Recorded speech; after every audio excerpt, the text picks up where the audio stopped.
your source for entertainment news in both the Gator Nation and around the country. I'm Lauren Crawford. I'm Kelbin Ramirez. And I'm Andrea Newport-Jones. And we're here to bring you all the entertainment news you could want, from the biggest celebrity names to fashion statements to more local coverage right here in Gainesville, Florida. So the holidays are coming up. It means an end to finals and going home. I'm so excited. What are you guys going to do? I'm gonna go back down to Miami, back home. I'm not gonna have the traditional Christmas. I'm gonna probably spend it on the beach. Same, so. I'll join you. And my family's a little eccentric. We spend time in our onesies for a couple days, and we get a little turnt in our PJs. So that is my Christmas every year. Sounds like my kind of Christmas. It really is. But enough about us. We have our Brianna McCullough, who has UF Mythbusters for you all. Thanks, guys. This week's concept for Beat on the Street is dealing with UF Mythbusters. This is going to be a segment revolved around the myth and legends of the hauntings at Norman Hall. We're here in Turlington right now to get some insights from students and see what they think about these spooky stories.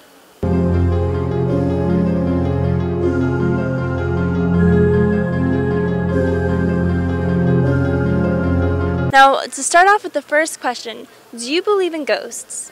Not particularly. No. No. No. I believe in ghosts. There's things going on that I don't see. Just because we have eyes, we don't see them, doesn't mean they're not there. Have you ever heard about the hauntings that have taken place at Norman Hall here on campus? Yes, I'm actually an education major, so I get to spend a lot of time over there. It's kind of creepy going up on the 3rd floor, not gonna lie. I heard a little bit about it from a friend in the College of Education, but even they say it's a little ridiculous. Okay, well, it was actually said that Norman Hall was the old P.K. Young Elementary School that was built in 1932. The cot legend, it's the old nurse's office that's by the girls' room on the 3rd floor.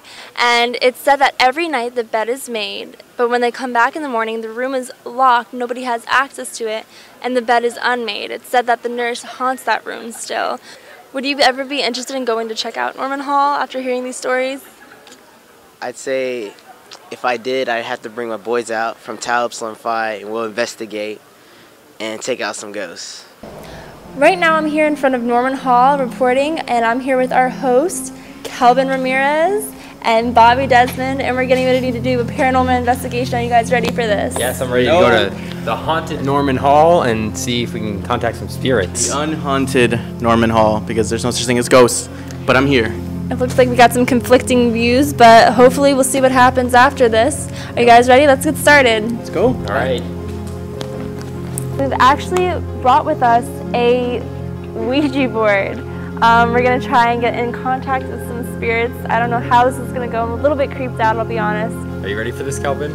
Just a little, Bobby. Let's see. All right. Is there a presence with us today? Oh my God, there's someone here with us. Oh my God. Okay. Who are you? What's your name? Oh my God. N-U-R-N-U-R-S-E.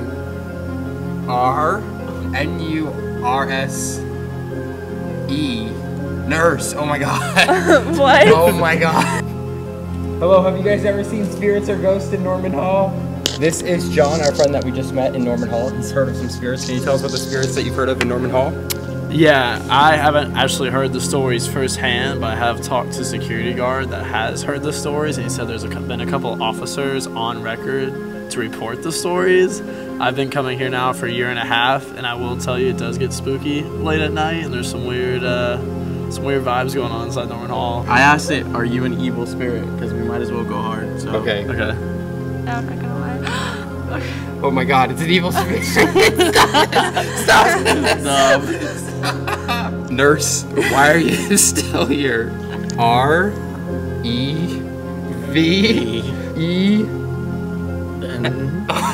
Great. Oh my God. Tell me what the last letter is. Tell me what the last letter is. I think we're done with the Ouija board. Have a good night. It was very nice meeting you. Stay safe while you're studying. Later. So now that we're done with our paranormal investigation here at Norman Hall, what do you guys think? How do you feel? I think there's definitely a lot of people who said they've seen stuff, so you can't discredit it at all. I still don't believe it. Nope. I'm Brianna McCullough here reporting from Haunted Norman for The Bite. Back to you guys. So, Kelbin, how was that experience for you? It was after midnight. It was pretty creepy, I must say. You looked sweaty. It was hot. Very nervous. Well, it was you hot. Very nervous. I was touching a Ouija board. The Ouija board's really creepy. I think you guys should try it. Maybe talk to that nurse. No, I'm not down for that one. She wants some revenge, so... Well, Hollywood is definitely using some of these kind of crazy tales also. Fairy tales have become a huge trend when we look at movies and TV shows. It first started with Once Upon a Time on ABC, Maleficent this last summer, a huge blockbuster hit. And now with Into the Woods coming out this Christmas, we have a huge star power cast in this movie. So Anna Kendrick, who of course, Pitch Perfect, she can sing, we know that. Chris Pine, I'm not really sure if he's gonna come through with the singing with me. But he'll look good. But he'll look good. With Emily Blunt, who's an awesome actress, and we have Meryl Streep, hello, Oscar winner, and Johnny Depp, who went through this crazy transformation, and he looks like this creepy, cool wolf. It's really cool. We kind of see this transformation always happen in fairy tale movies. Helena Bonham Carter is going to be in Cinderella, and she goes through another transformation. And Cinderella is coming out, and we just saw the trailer, and I'm most excited because my boy Rob Stark from Game of Thrones is going to be Prince Charming. Oh my goodness. I have to say, when I saw the trailer and I said he looked into my eyes, but when I looked into his blue eyes, I got chills. I love him. He looked amazing. He's on your list. He's on my list. Who is really not on your list, Lauren Crawford? Pitbull. That is the question. Okay, well, the newest revelation of fairy tales is Peter Pan Live that premiered on NBC, starring Allison Williams, who is also on HBO series Girls, which is more of an adult series. So it's kind of cool to see her transition into this family-friendly role. What did you guys think of Peter Pan Live? I didn't watch it. I mean, fill me in on what I missed, because I've heard mixed reviews. Kelvin, I have to say I ended up turning the channel after realizing that the Lost Boys were actually lost men. They were 25 and up, and it made me slightly uncomfortable, as well as the Tinkerbell that was a light. Julia Roberts was nowhere in sight, and I kind of missed her, so I ended up, unfortunately, changing this channel. I'm sorry. I thought it was cute. It was family friendly. It is what it is. I mean, that's what can we ask for? A live, like, recorded Peter Pan. In comparison to Sound of Music, I thought it was better. It premiered to lower ratings in Sound of Music, but I thought it was cute. And Allison Williams did a good job, I think, and it was cool to see her again transition from that girl's role into Peter Pan. But if you guys could see one fairy tale come to the big screen, what would you see and who would you cast? That's a hard one. I'm going to let Kelvin go last because I know it's going to be such a joke. So I'm going to go ahead with mine. Okay. I would choose Mulan because I love strong women, and that would be a good movie. You know, it would be great, beautiful. And I'd choose Jamie Chung, who was in Once Upon a Time as Mulan. So you know, I was very creative with my choice, but I think that would be I could see that actually really happening. Yeah, that'd be cool. So I'm a very serious reporter anchor here, and I definitely don't take that question as a joke. But I'm going to say that I would want I would want to see The Little Mermaid live action. That'd be great. Who to play Ariel? Beyonce, because she can do it. I know she can with that little red I thought wig. you were going to say Nicki Minaj, so thank God we you could do that too. She could do that too. Lena Dunham as Flounder, and she'd do a great job. She would. But with all this celebrity talk, let's go ahead and catch up with our reporter, Crystal Bailey, with some celeb chat. Crystal Bailey here to give you the latest gossip on the hottest celebrities. Celeb Chat will update you on what your favorite celebrities are up to. Now that the winter season is around, here is something you don't want to miss. Kendall Jenner says your favorite celeb couple may be fake. Justin Bieber and Selena Gomez have been on and off for years now, but the latest news is that Kendall Jenner says it's all just a publicity stunt. Justin's desperation to win her back and Selena's heartbreaking performance of The Heart Wants What It Wants at the AMAs seem to refute that, but Kendall stands by her statement. Rumors say she may have been the reason for the couple's most recent breakup. While Jelena is having a rough patch, Britain's Got Talent's Susan Boyle has recently found her first boyfriend.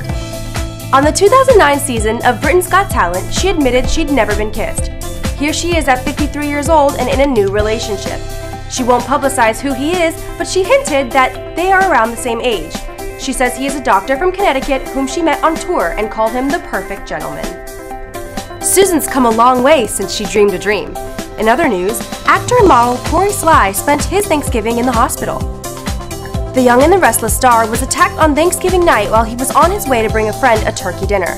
After Sly told two drunk strangers to slow down in the parking lot, their response was to fight. He sustained multiple injuries, including a broken arm. The two men were arrested and Sly is in recovery from the attack. In an unrelated note, Paul Walker was remembered on the first anniversary of his death. His Fast and Furious co-stars paid their respects by mentioning something on social media and remembering him this week. Vin Diesel shared a photo of Paul with his daughter, calling him Uncle Pablo, and paying tribute to his memory. Michelle Rodriguez, Ludacris, and Tyrese also shared photos and memories in remembrance of him. That's all for now. I'm Crystal Bailey with Celeb Chat, your Gatortainment source for the latest and greatest celebrity gossip. Now, there's some more celebrities right now in the media that are in some rocky situations. As we know, Bill Cosby has been accused by over 15 women for sexual misconduct. What do you guys think? I mean, it's disheartening to hear, just because I grew up watching The Cosby Show, and I think a lot of people consider Bill Cosby as a father figure or a second father to them. And he's an institution in Hollywood, and to hear this and to think that it might be coming from truth is disappointing and shocking almost. Like, what did we watch for so many years? This stems back from the 70s. That means this has been going on for however long The Cosby Show was running.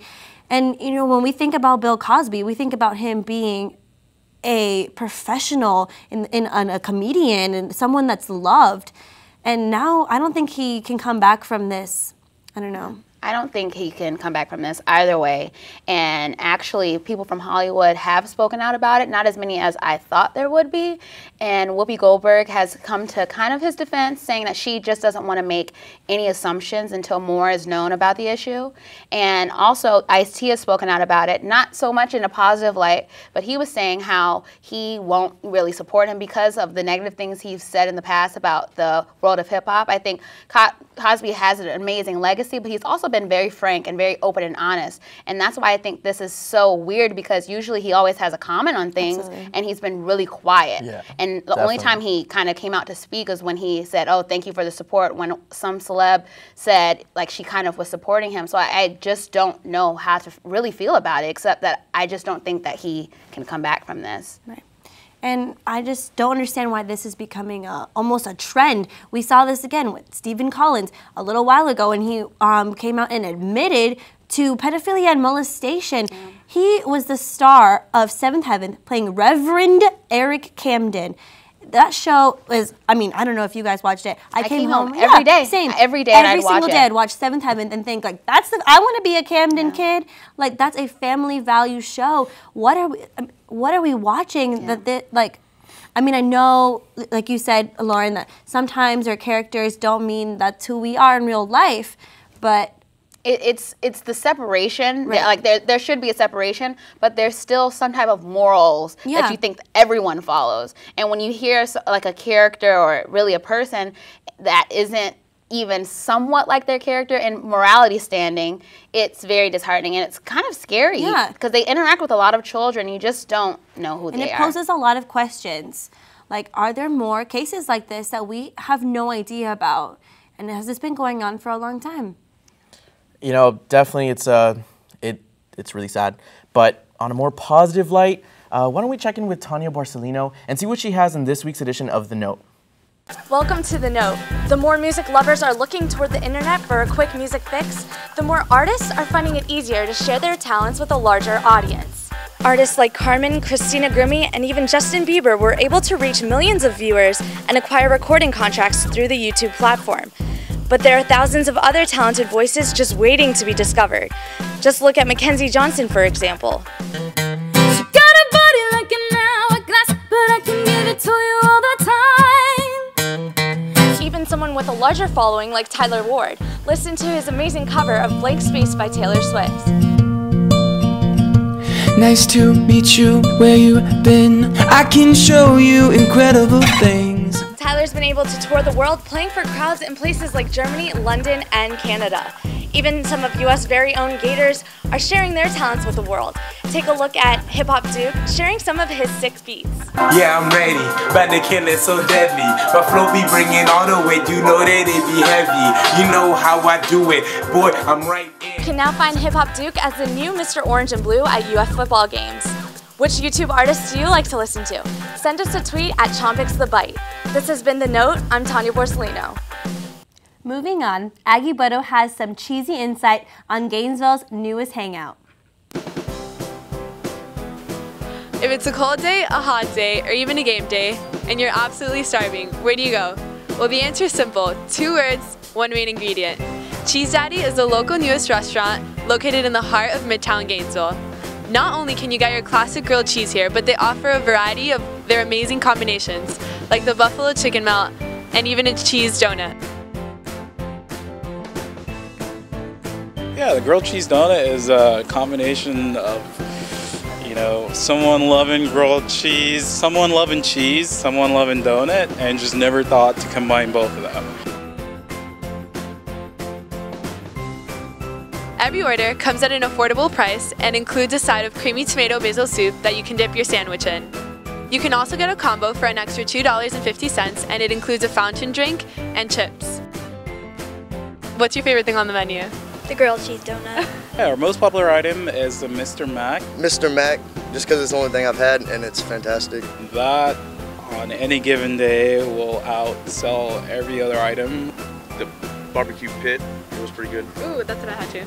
If you want a sandwich that will blow your taste buds away, now you know where to go. Would you guys recommend this place to like your friends? Oh, for sure, yes. Everyone that walks by, hey, get a grilled cheese. Their mission is to make you smile week after week, 1 grilled cheese at a time.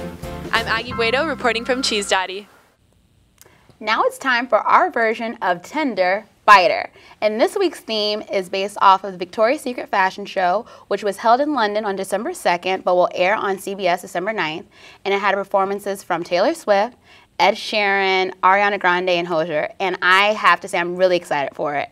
And another thing I'm excited for to see are the mishaps that kind of occurred on the catwalk. And one of those would be Ed Sheeran creepily staring at Adriana Lima, who is in the $1 Million Bra. Now, I think Adriana Lima looks amazing, but of course, as I said, I think it is all overshadowed by the gawk of Ed Sheeran. I agree. He looks like a creep. I'm going to go to his defense. Okay, if you're performing your hit songs and Adriana Lima is walking down the catwalk right next to you, I'm going to gawk or maybe even make a worse face. I was going to say the same thing. Like, if Adriana Lima is sitting next to me in a $1 Million Bra and she looks like that and I look like this, I'm going to make the same face. So, but yeah, he does look like a bit of a creep. It's still creepy nonetheless. So those eyes, did you see those eyes? It felt like they were coming out of the photo. So, yeah. But I think we can all agree that we can go ahead and swipe left on this one. I'm sorry. Yeah. And next we have Taylor Swift and Karlie Kloss. Now, Taylor looks phenomenal on the runway. I had a hard time telling who was Karlie and who was Taylor because she had on a black lingerie ensemble and she looked amazing. Her body was great and she was just out there with her bestie having, it looked like a great time. Yeah. And this relationship is getting like a weird amount of flack on the internet. People are saying that they're in a romantic relationship or whatever. They're best friends. Like, let them be. Honestly, Taylor Swift is awesome, and they're all so quick to hate on Taylor, but I love her, and she looks literally like a Victoria's Secret model. She looks right at home, and I love it. And she's kind of like a staple in the Victoria's Secret fashion show these days. So I mean, I hope they're together. They make a really hot couple. That's a hot couple. Honestly, it's a hot couple. I mean, she's never tried it, and you know, long list of ex-lovers. I can't even allow you to go deeper into this. So back to the photo. I think we all love it, and we love them. So we can go ahead and swipe right. You get it, Taylor. And next we have Doutzen Krause, who is in a Simone Rouchet ensemble, and once again, she looks amazing as body-wise. The actual top and blouse, I'm not a fan of. Sheer was something that was on the red carpet all night. However, I don't like the flower overlay. I think it's a little matronly on her. Even though it's sheer, I'm just not a fan. I give her props. That girl had a baby 4 months ago. 4 months ago, I was eating grilled cheese at Cheese Daddy. So she makes me feel a little bit bad about myself. She looks phenomenal. She rocked that runway.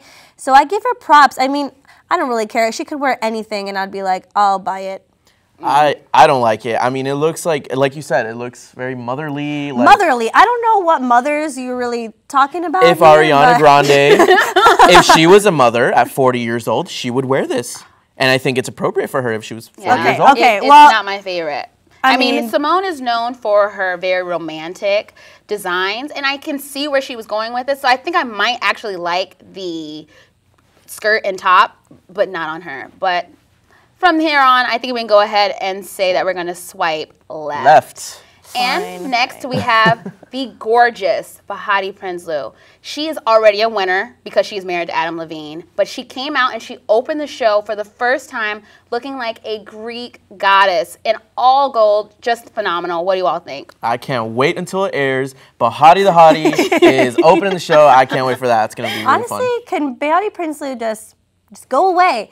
It's not fair. She's a Victoria's Secret model. She looks like that. She's married to Adam Levine, and I'm here like trying to deal with my college loans and eating like tuna fish salad. It's not fair. You sound a little mad. Her name is Bae Hottie. It literally means like Bae and Hottie. You cannot spell out a perfect life. No more discussion. No more discussion necessary. No. I think we can all easily agree that we're going to go ahead and swipe right. Yes, ma'am. And to close out, Biter, we have my girl, Ariana Grande. This picture gets me also every time. Also known as Crouching Tiger, Hidden Dragon in this photo. She is hiding / crouching from an angel's wings. I still think she looks great in the body. Her face is a little in question, but I love Ariana, so... What do you think? I just think she looks so funny. Honestly, it makes me laugh. It makes finals a little easier when I'm scrolling through my Tumblr feed and there's so many memes of her. It's hilarious. All of Tumblr is the memes. Like my favorite one is there's one with her and Brittany and they're both making that like that face, and then there's another one. What face? I'm not gonna do it. The one with Robin Thicke where he was twerking with Miley. Yes, oh my God. Did you see the Kim Kardashian one where she's looking at her booty? Yes. That one was even greater. That was great. So funny. For the laughs, I think we can all agree, swipe right. It made life a little easier for me. Yes. Well, with Swamp Style, our own Adrian Guzman has some info about how to get that Taylor Swift look for the holidays. Hey guys, I'm Adrian Guzman here for Swamp Style. With the latest success from her album 1989, it should come as no surprise that Taylor Swift has become Hollywood's newest it girl. Since moving to New York City, the Blank Space singer has revamped her style from Southern Belle cute to urban jungle chic. On today's segment, I'll let my girls in on where they can find one of Taylor Swift's looks for less. I figured with the chilly weather approaching, it'd be only appropriate to recreate one of her winter styles. So here we have Taylor in a double-breasted peacoat in beige, layered with a green and navy flannel along with a matching scarf. Her tops are paired with some skinny maroon pants and a pair of brown boots. According to the fashion finder website, thehunt.com, this outfit went for a total of $600. Yikes. Well, not to worry, ladies.